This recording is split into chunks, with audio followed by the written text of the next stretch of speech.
என் நெஞ்சில் குடியிருக்கும்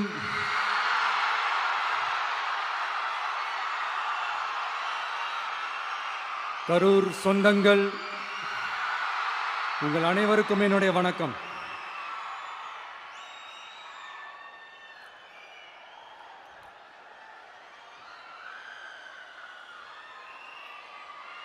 ஒரு மனுஷன் லைஃப்ல எவ்வளோ பெரிய ஒரு உயரத்துக்கு போனாலும் மனசளவில் சில வலிகள், காயங்கள் அதை மறக்க முடியாது இல்லையா? எல்லார் லைஃப்லையும் அப்படி தான், நமக்கும் அப்படி தான். நிறையா வலிகள், காயங்கள் எல்லாத்தையும் தாண்டி தான் வந்திருக்கிறோம். ஆனால் எல்லாத்தையும் விட ரொம்ப ஜாஸ்தியான அந்த வலியும் அந்த காயமும் எனக்கு அந்த கரூர் சம்பவம் தான்.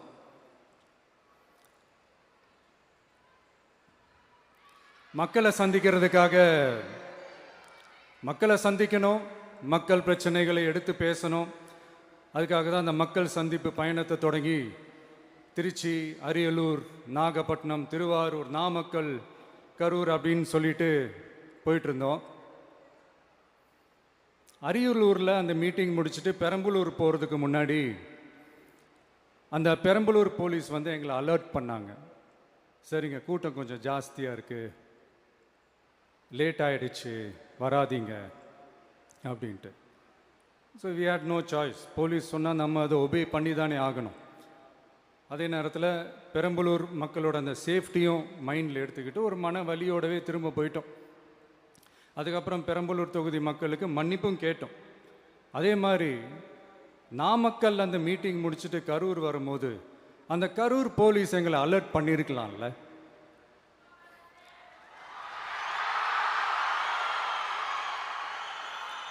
இல்லை சார், இங்கே எதிர்பார்த்ததை விட கொஞ்சம் கூட்டம் அதிகமாக இருக்குது, கண்ட்ரோல் பண்ண முடியல, வராதிங்க. அண்ட் போலீஸ் நினச்சா அவங்க அந்த மீட்டிங்கே கேன்சல் பண்ணலாம். ஏதோ தப்பாக இருக்குது, ஏதோ தப்பாக தோணுது அப்படின்னு நினச்சிட்டாலே they have all the rights to cancel the meeting. எங்ககிட்ட கேட்கணும்லாம் ஒன்றும் அவசியமே கிடையாது. ஆனால் அதையெல்லாம் எதுவுமே செய்யாமல் அந்த ஹைவேல இருந்து அந்த ஸ்பாட்டுக்கு போலீஸே எங்களை உள்ளே கூட்டிகிட்டு வந்து விட்டு அந்த நாடகம்லாம் இருக்கு பாருங்க.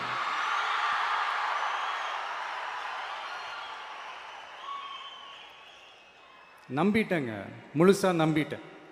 அன்னைக்கு இருந்த அந்த கரூர் போலீஸ் பேசும்போது தேங்க்ஸ்லாம் சொன்னேன் அவங்களுக்கு. எனக்கு தெரியாது இப்படி ஒரு நாடகம் நடக்கும். இதுக்கெல்லாம் யார் காரணம்? இதெல்லாம் யார் சொல்லி செஞ்சது? இப்படி பண்ணுங்க, அப்படி பண்ணுங்க, சப்போஸ் அப்படி நடந்தா இப்படி பண்ணுங்க, சப்போஸ் இப்படி நடந்தா இந்த மாதிரி இன்ஸ்ட்ரக்ஷன்ஸ்லாம் கொடுத்து அந்த பிரஷர் போடுறது யார்?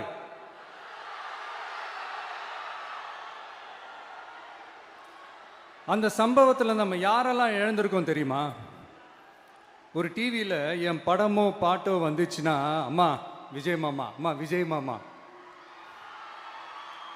அப்படின்னு சொல்லி அவங்க அம்மா கிட்ட சிரிச்சுக்கிட்டு அந்த டிவி ஸ்க்ரீனை போய் தொட்டு முத்தம் கொடுத்துக்கிட்டு என் அக்கா தங்கச்சிங்களோட தங்க பிள்ளைகளை இழந்திருக்கோம்யா. மழலை கூட சரியா வராதப்போ ஒரு பேப்பர் மேகசின்ல என் போட்டோவை பார்த்தா அது சிரிச்சுக்கிட்டு அந்த கள்ளங்கபடம் இல்லாத அந்த சிரிப்பு, அந்த கடவுள் மாதிரி இருக்கிற அந்த பச்சை பிள்ளைங்களை இழந்திருக்கோம்யா. என் அக்கா தங்கச்சி, அண்ணன், தம்பி, குடும்ப உறவுகளை இழந்து அந்த வலியோட இருக்கிற என்ன நீங்க ஏளனமா பேசுறீங்களா? என் மேல பழிய தூக்கி போடுறீங்களா? இப்படி ஒரு சம்பவம் நடந்துருச்சு. இது ஏன், எதனால, அதுக்கான பின்னணி என்னன்ட்டு அந்த வலியோட வீட்டில் உட்கார்ந்துட்டு இருக்கிறேன். ஓடி ஒளிஞ்சிட்டான்னு வர சொல்றீங்களா? வாயின்னு முன்ன இருந்தா என்ன வேணாலும் பேசுவீங்களா?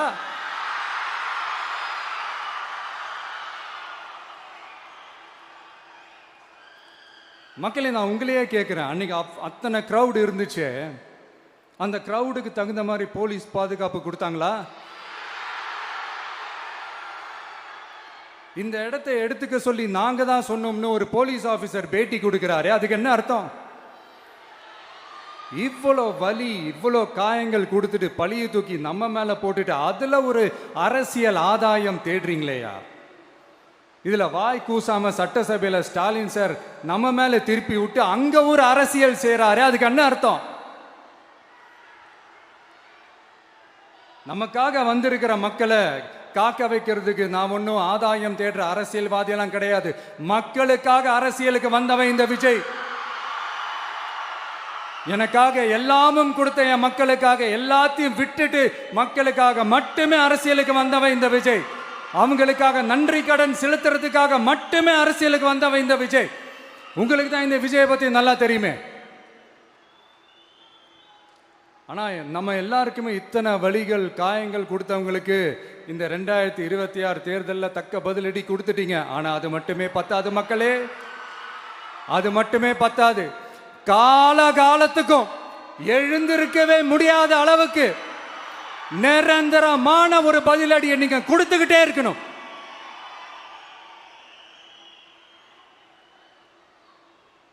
இப்படிலாம் பண்ணா நான் மக்களை விட்டு ஓடிடுவேன் நினைப்பா? யார் என்ன ஓடினாலும் நான் மக்களை விட்டு எல்லாம் ஓட மாட்டேன். அன்னைக்கும் சொன்னேன், இன்னைக்கும் சொல்றேன், நாளைக்கும் சொல்றேன், தில்லா சொல்லுவேன், கெத்தா சொல்லுவேன். பணமா ஜனமா அப்படின்னு கேட்டா என் ஜனம் தான் எனக்கு முக்கியம்.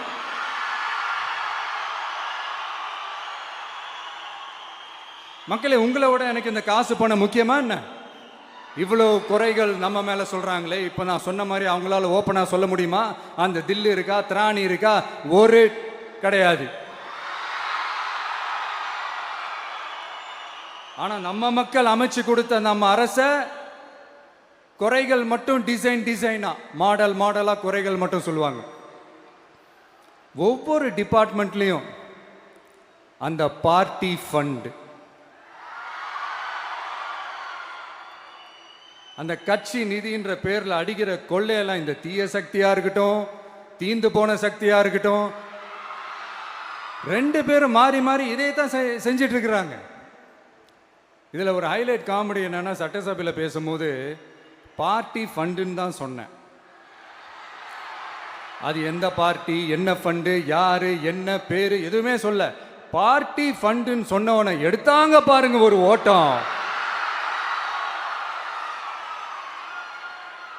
எனக்கே ஃபர்ஸ்ட் புரியல, ஏன்பா ஓடுறாங்க? அப்படி என்ன நம்ம சொல்லிவிட்டோம்? அதான் அந்த குற்றம் உள்ள நெஞ்சுக்கு தான் குறுகுறேங்கும். இது எப்படி இருக்கு தெரியுமா? எங்க அப்பா பீரோக்குள்ள இல்ல, எங்க அப்பா பீரோக்குள்ள இல்ல அப்படின்னு சொல்ற மாதிரி.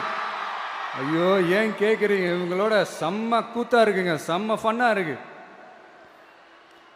சென்னையில் ஒரு பாலம் கட்டுறதுக்காக நார்மலாக ஆகிற செலவை விட அதிக செலவில், கிட்டத்தட்ட டபுள் மடங்கு செலவில் ஒரு டெண்டர் ஒன்று விட்டுருக்குறாங்க. அதையெல்லாம் தோண்டி எடுத்து அதெல்லாம் இப்போது கண்டுபிடிச்சி கேன்சல் பண்ணியிருக்கிறோம். இன்னும் எத்தனை கோடி ஊழல், எத்தனை லட்சம் கூடல் தோண்ட தோண்ட வருமோ எங்களுக்கே தெரில. ஒவ்வொரு முகமுடியாக கிழியுது. ஐயோ, இந்த விஜய் ஒவ்வொரு கதையாக எடுத்து வெளியில் விட்டுருவான் போலேன்ட்டு திரும்புகிற பக்கம்லாம் கதறல் கதறல் கதறல். காதலேருந்து ரத்தம் வராத குறை. ஆமாம், இப்படி ஊழல்லே ஊறி போனவங்க இப்படி தான் இருப்பாங்க. இந்த 50-55 நாட்களில் அங்கே செஞ்ச சில விஷயங்கள்லாம் சட்டசபையிலே எடுத்து சொன்னேன். பட் இங்கே ஒரு சில விஷயங்கள் சொல்லணும்னு நினைக்கிறேன். இந்த மின்சாரத்துறையில் இதுக்கு முன்னாடி போட முடியாமல் இருந்த அந்த பதவி உயர்வை இப்போ தான் எங்களால் போட முடிஞ்சுது.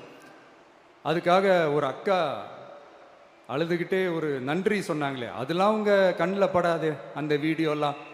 குறை சொல்கிறவங்களுக்கு. அடுத்து லஞ்சம்லாம் ஒழிக்க முடியாது, ஊழல்லாம் ஒழிக்க முடியாது, அதெல்லாம் பிளட்டிலேயே ஊறி போய் இருக்கு அப்படின்னு சொன்னவங்க போய் ஒவ்வொரு கவர்மெண்ட் ஆஃபீஸா பாருங்க. ஒரு பைசா லஞ்சம் இல்லை, ஒரு பைசா ஊழல் இல்லை. வேலையெல்லாம் சும்மா டக்கு டக்கு டக்குன்னு நடக்குது. ஒரு பெரியவர் ஒருத்தர் சொல்றாரு, தம்பி வேலையெல்லாம் நடக்குது, ஆனா அதையும் தாண்டி எங்களுக்கு மரியாதை கொடுக்குறாங்க தம்பி, உட்கார வச்சுலாம் பேசுறாங்க. இதெல்லாம் இதுக்கு முன்னாடி நடந்ததே இல்லை. அவனை போய் பாரு, இவனை போய் பாரு, இந்த ஆஃபீஸரை போய் பாருன்னு சொல்லி அலைய விடுவாங்க. இப்போ லஞ்சம் இல்லை, ஊழல் இல்லை, வேலையெல்லாம் உடனே நடக்குது. மக்கள் அப்படி ஒரு பெருமூச்சு ஒன்று விடுறாங்க. அதை பார்த்து நமக்கு அப்படி ஒரு ஹாப்பினஸ். இதுக்கு மேலே என்ன வேணும்? ஏன் இதெல்லாம் பண்ண முடியாது? மனசுன்னு ஒன்று இருந்தால் பண்ணலாம். இப்போ பண்ணலை. அதே மாதிரி இந்த எல்என்டி நிறுவனத்தோட 18,600 crore-க்கு 3 திட்டங்கள் அந்த ஒப்பந்தம் அந்த கையெழுத்து போட்டிருக்கிறோம். கிட்டத்தட்ட 8,200 பேருக்கு வேலை வாய்ப்பு. நான் சொல்கிறது அந்த 3 மாவட்டத்தை சேர்ந்தவங்களுக்கே அவ்வளோ வேலை வாய்ப்பு. குறுவை சாகுபடிக்காக 134 கோடியில் அந்த சிறப்பு தொகுப்பு திட்டம் அறிவிச்சிருக்கிறோம் நம்ம விவசாயிகளுக்காக. இப்போவும் சொல்கிறேன், நம்ம விவசாய பெருமக்களே, உங்களோட இந்த அரசு கூடவே நிற்கும். பெண்கள் பாதுகாப்புக்காக சிங்கப்பெண் அதிரடி படை, அது உங்களுக்கு நல்லாவே முன்னாடியே தெரியும். வரப்போகிற அறிஞர் அண்ணா அவர்களுடைய பிறந்த நாளில் உங்கள் அண்ணனுடைய அரசில் தாய் மாமன் தங்க மோதிர திட்டம் அறிவிக்கப்படும். இதெல்லாம் கேட்டாங்களே, வாக்குறுதி கொடுத்தீங்களே, என்னாச்சு என்னாச்சுன்னு. இந்த தீய சக்தி மாதிரி ரியல் தாய் மாமன்லாம் கிடையாது, ரியல் தாய் மாமன்.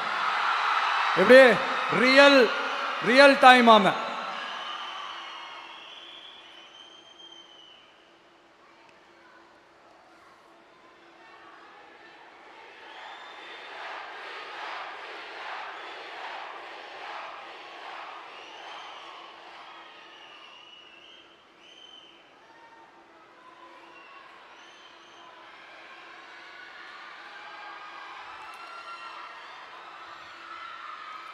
இந்த தீய சக்தியை பற்றி, அவங்க நிர்வாகத்தை பற்றி ஒரு வெள்ளை அறிக்கை ஒன்று வெளியிட்டோம்ல, அது ஷார்ட் அண்ட் ஸ்வீட்டாக சொல்லணுன்னா, ஒரு ஓட்ட பாத்திரத்துக்குள்ளே தண்ணி ஊற்றிக்கிட்டே இருந்திருக்கிறாங்க. பாத்திரம் எம்டியாகவே இருந்திருக்கு, ஆனால் ஊற்றின தண்ணி தான் எங்கே போச்சுன்னு தெரில. கடவுளுக்கு தான் வெளிச்சம். அது மாதிரி இப்போ நம்ம சொன்னதெல்லாம் சும்மா ஒரு சாம்பிள் தான். இன்னும் வரப்போகிற நாட்களில் உங்கள் அரசனுடைய அந்த விஸ்வரூபத்தை நீங்கள் பார்ப்பீங்க. அடுத்து வாயத்தொடங்க சிஎம். அடாடா, உங்கள் சிஎம் நெஞ்சிலேயே குத்திட்டு வந்தீங்க பாருங்க, அதெல்லாம் வேற லெவல். பேசுங்கன்றீங்க, பேசுனா எந்திரிச்சு ஓடிடுறீங்க. இனிமேல் பேச ஆரம்பிக்கிறதுக்கு முன்னாடி என்ன பண்ணணும் அப்படின்னா, ஒரு நண்பர் ஒருத்தர் சொன்னார், மாண்புமிகு பேரவைத் தலைவர் அவர்களே, எல்லா டோரையும் இழுத்து லாக் பண்ணுங்க அப்படின்னு சொல்லிட்டு தான் பேச ஆரம்பிக்கணும் போல் இருக்கு. ஏன்னா பேசிட்டு இருக்கும் போதே எந்திரிச்சு ஓடிடுறாங்க. 5 நிமிஷம் பேசினதுக்கே குளத்தூர்ல கொத்து பரோட்டா போட்டாங்க. இதுக்கு மேலே பேசினா மொத்தமாக முடிஞ்சிடும், பார்த்துக்கங்க. நாம் அரசியல் பேசினா விஜயெல்லாம் அரசியல் பேசலாமா அப்படிங்கிறது. சரிப்பா, நமக்கு எதுக்கு வம்பு, நம்ம பாட்டுக்கு நம்ம வேலையை பார்ப்போம், எதுக்கு அவங்கள பற்றி பேசிக்கிட்டு அப்படின்னு இருந்தால் விஜய்க்கு அரசியலே பேச தெரில அப்படிங்கிறது. இப்படியே மாறி மாறி மேகதாது அணையை பற்றி என்ன தெரியும், விஜய் அதை பற்றி பேசலை. இப்படி நம்ம அரசியலுக்கு வந்ததுலேருந்தே ஒரு கூட்டம் குறை மேலே குறையா சொல்லிக்கிட்டு, பாட்டுக்கு பாட்டு கச்சேரி எங்களுக்கும் பண்ண தெரியும், பண்ணலாமா? இந்த மேகதாது அணை சம்பந்தமான அந்த வழக்கில் தமிழ்நாட்டோட பெட்டிஷனை சுப்ரீம் கோர்ட் எப்போ ரிஜெக்ட் பண்ணுச்சு? அப்போ யார் ஆட்சியில் இருந்தா? ஏன் ஒழுங்காக வாதாடல? நீங்கள் ஒழுங்காக வாதாடி இருந்தீங்கன்னா அதை ரிஜெக்ட் பண்ணியிருக்க மாட்டாங்கல்ல. ஏன் ஸ்டாலின் சார் வேணும்னே விட்டுட்டாரா? ஏன் இப்படிலாம் கேள்வி கேட்கலாமா? இப்படிலாம் கேள்வி கேட்டால் தான் மேகதாது அணையை பற்றி பேசுனதா அர்த்தமா? ஏன் அந்த ஸ்டேட்டு சிஎம் பேசுகிறாரு, நீங்கள் ஏன் பேசலை அப்படின்னா, நம்ம ஸ்டேட்டோட உரிமையை எங்கே நிலைநிறுத்தணுமோ அதுக்காக வேலை பார்க்குறது மட்டும்தான் முக்கியம். சும்மா சவால் விட்டுக்கிட்டு சீண்டி பார், நான் யார் தெரியுமா, தொட்டு பார், இப்படிலாம் பேசிக்கிட்டு இருந்தால் வேலைக்கு ஆகாது. சும்மா பேசி பேசி பிரச்சனையை வளர்த்துக்கிட்டு யார் மேலே அது பழியை தூக்கி போட்டுட்டு அப்புறம் மக்களை அம்போன்னு தெருவில் விட்டுட்டு இப்படி தான் ஒரு அரசியல் பண்ணணும்னா அந்த அரசியல் நமக்கு தேவையும் இல்லை, அதை நம்ம செய்யவும் போகிறதில்ல. Talk less work more mode தான், அதுதான் நம்ம பாலிசியே. அதனால தான் சட்டசபையில் அந்த அரசினர் தீர்மானம்னு சொல்லி ஒன்று கொண்டு வந்தோம். அது எப்படி டு டேக் இட் ஃபார்வர்ட், எப்படி கொண்டு போகணுமோ அதை சரியாக செய்வோம். சென்ட்ரல் கவர்மெண்ட்லேருந்து அந்த டீலிமிட்டேஷனை திரும்ப கொண்டு வர போகிறதா ஒரு பேச்சு ஒன்று அடிபடுது. யார் என்ன டீலிமிட்டேஷன் கொண்டு வந்தாலும் தமிழ்நாடு அது ஒத்துக்காது. நமக்கான இடத்தை யாரும் பறிக்கவும் முடியாது, அது பறிக்கவும் விட மாட்டோம். இப்படி நாம் இருக்கும் போது இந்த தீய சக்தி திமுக எங்கே போய் நிற்குது, யார் கதவை தட்டிக்கிட்டு நிற்குது, அது உங்களுக்கே நல்லா தெரியும். மக்களே, இந்த தீய சக்தியும் தீந்து போன சக்தியும் வேறலாம் இல்லை, கூட்டு களவாணிங்க. சொல்ல முடியுமா அவங்களால? எங்களுக்குள்ள ஒட்டும் இல்லை, உறவும் இல்லை, அறிவிக்க முடியுமா? நிரூபிக்க முடியுமா? இந்த வரப்போகிற இடைத்தேர்தலில் அதை நிரூபித்து காட்டுங்க, அப்புறமா பேசுங்க. மக்களை, என் மனசை விட்டு கரூர் எப்பவும் நீங்கவே நீங்காது.